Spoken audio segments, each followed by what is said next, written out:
Hola, ¿qué tal chicos? ¿Cómo están? Espero que de lo mejor. Yo soy el profe Jos y el día de hoy vamos a analizar dos cosas continuando con nuestra temática acerca del espacio geográfico. Vamos a ver lo que son y cuáles son los componentes del espacio geográfico. Sin más, vamos allá. Los componentes del espacio geográfico son aspectos de estudio justamente de este espacio geográfico, de tal manera que nos sea más fácil comprenderlo. En el video pasado, en las características del espacio geográfico, veíamos que una de ellas era la de que el espacio geográfico era analizable, lo cual significaba que podíamos estudiar pormenorizadamente sobre todo sus dos grandes componentes, que eran el componente natural y el componente social. Sin embargo, sobre todo este último es un tanto complejo, puesto que las sociedades humanas lo somos, de tal manera que al final de cuentas nos quedan 5 componentes, los cuales vamos a ver a continuación.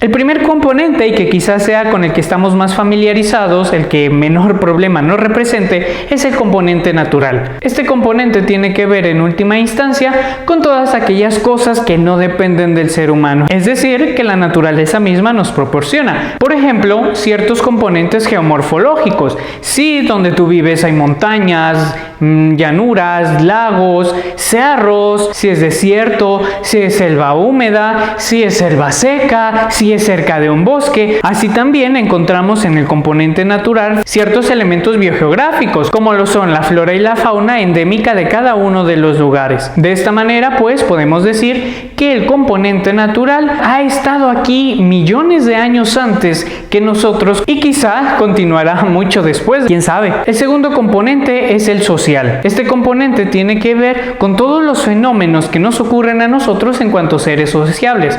Por ejemplo, podríamos señalar el arte o la migración. Aquí en México tenemos dos grandes ejemplos que podrían ayudarnos a ilustrar estos fenómenos. Así, en primer lugar, podríamos señalar el muralismo, que se gestó en nuestro país durante el siglo pasado y que nos dejó grandes obras de pintores muy famosos como Diego Rivera, o aquí en Guadalajara, en el Hospicio Cabañas, los murales de José Clemente Orozco. Por otro lado, la migración en nuestro país también tiene mucho que ver, puesto que es un lugar de tránsito de personas que vienen de Centro y Suramérica con la idea de llegar a los Estados Unidos en busca de una mejor calidad de vida. Estos dos, pues, son ejemplos de fenómenos sociales. Tercer componente, el componente económico. Si bien su nombre podría hacernos pensar únicamente en la cuestión monetaria, no se reduce a ello solamente, sino que tiene que ver más bien con la manera en que nosotros como sociedad buscamos satisfacer nuestras necesidades básicas, las estrategias que implementamos para explotar los recursos naturales que tenemos a nuestro alcance y con ellas, repito, tratar de satisfacer nuestras necesidades a la vez que generamos riqueza, así como también la distribución de esta misma riqueza.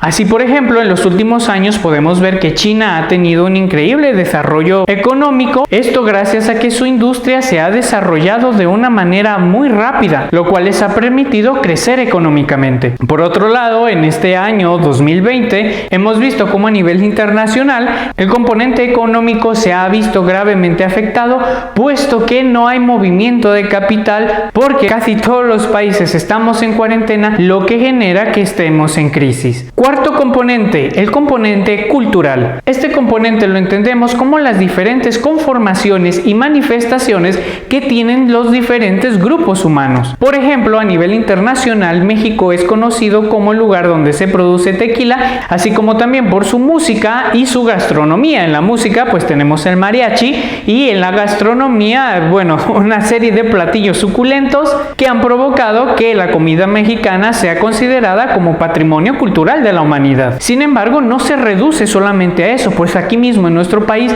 tenemos una enorme variedad de manifestaciones culturales. Los pueblos originarios de México, tales como los huicholes, los otomíes, los purépechas, los tarahumaras, entre tantos otros, que cada uno de ellos tiene una visión propia del mundo, una propia manera de manifestarse que los hace únicos y especiales. En este sentido, te invito a conocer las diferentes manifestaciones culturales que puedas encontrar en tu región. Por último, tenemos el componente número 5, que es el político. Este componente hace referencia a la manera en en que nos organizamos como colectivo, con la manera en que nos organizamos socialmente, es decir, cómo nos repartimos diferentes tareas, cómo nos garantizamos seguridad entre nosotros, pero sobre todo, cómo nos gobernamos. Así, por ejemplo, en México tenemos un sistema de gobierno republicano donde la conducción del país recae en 3 poderes diferentes: el poder ejecutivo, esto es el presidente de la república; el poder legislativo, que son las cámaras tanto de diputados como de senadores; y por último, el Poder Judicial, que está a cargo de la Suprema Corte de Justicia de la Nación. Sin embargo, como bien sabrás, no es la única forma de gobierno. Así, por ejemplo, en Inglaterra tienen una forma de gobierno monárquica parlamentaria. Y así como estos, hay muchas otras formas de gobierno, de las cuales algunas nos parecerán mejores que otras, pero que en última instancia dependerá del colectivo, dependerá de nosotros como sociedad, la manera que elijamos para gobernarnos, para organizarnos. Esto es lo que representa el componente político.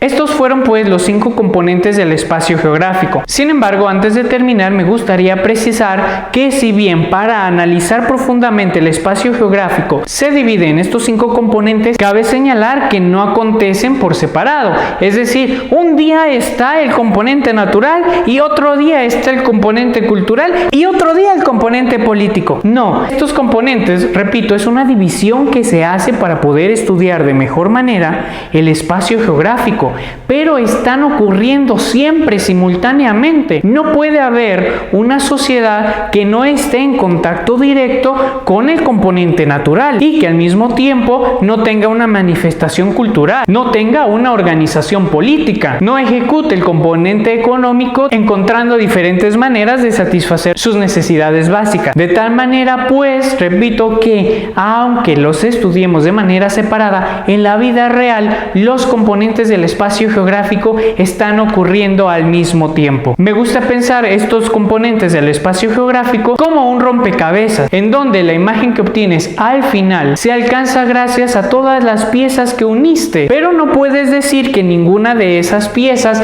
es más importante que la otra o que una pieza en particular constituye todo el rompecabezas, sino que es la articulación armoniosa de todas las que dan como resultado la imagen final, el rompecabezas en definitiva. Así lo mismo pasa con el espacio geográfico. Espero que este video te haya servido para comprender un poco mejor los componentes del espacio geográfico. Si te gustó, si no te gustó, si tienes alguna duda sobre lo visto en este video, puedes dejarlo aquí abajo en los comentarios que yo leeré con mucho gusto. Por lo pronto, hasta aquí llegó este video y nos vemos hasta la próxima.